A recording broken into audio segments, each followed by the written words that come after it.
Good morning, folks. Again, I wanted to show another example of using the map function so that we could be able to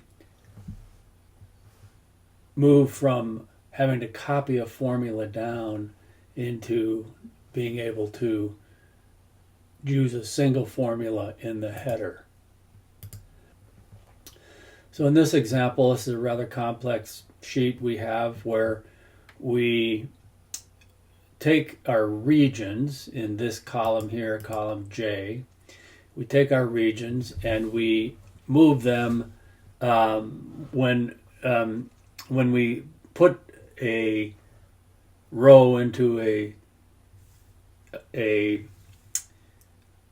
region, it moves it to a tab down below here into a region tab.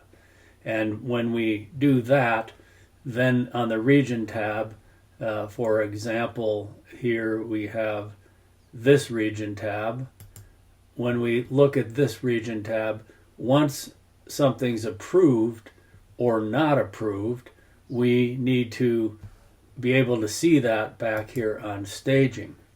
And that's what this set of this column B and C do. They show what's happened back on that.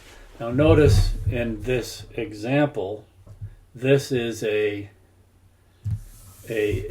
index match, but we're using an indirect. We're using an indirect to identify which sheet to look at. So the indirect says to go ahead and look at this region, which is in relation to the tab called that.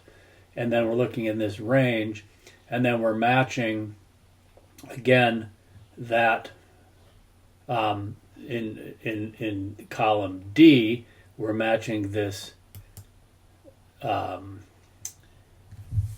ID number so that we can find what is listed back over on this sheet and identify it as whether it's been checked or not checked. So when we look at that, what we're doing on our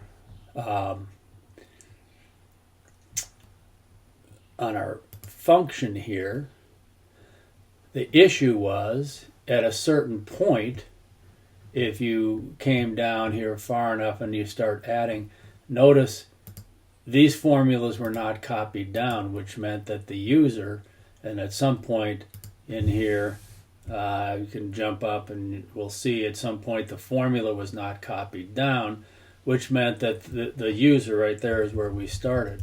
So the issue was this check here stopped working at this row.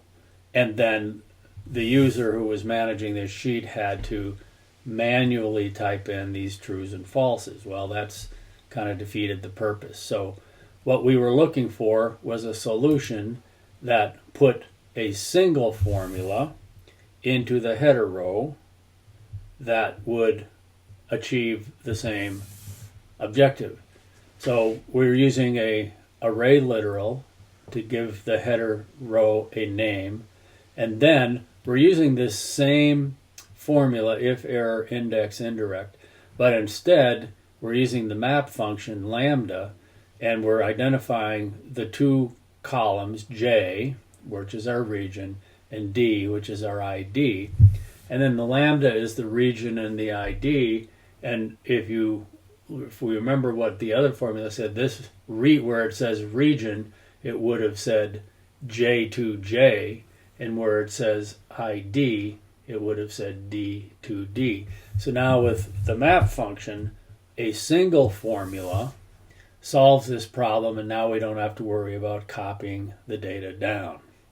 So again, another fine example of using the map function to solve a real problem.